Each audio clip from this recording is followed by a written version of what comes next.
Well, it has been a rough Friday here, and seeing these horrible images and hearing those disturbing details pretty much all day long now, many of us are asking questions about school safety. And asking what can be done, if anything, really, to keep elementary schools safe. CBS 5's Greg Argo spoke with a venue security expert, and Greg, I understand he shared some pretty interesting information with you, especially about elementary schools. He did there, Heather. I spoke with Steve Adelman. He's an expert whose focus is on safety at public buildings like schools.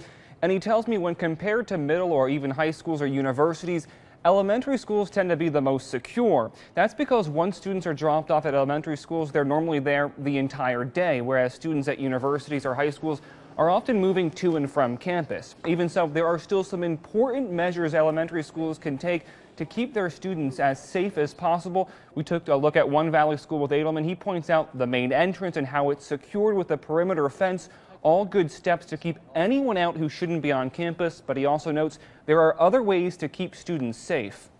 More practical solutions are making sure that there is only one way of getting in, or for a very large school, a couple of ways, but that each means of entering the building is manned. Video cameras are an obvious addition. Practicing lockdown drills, very important.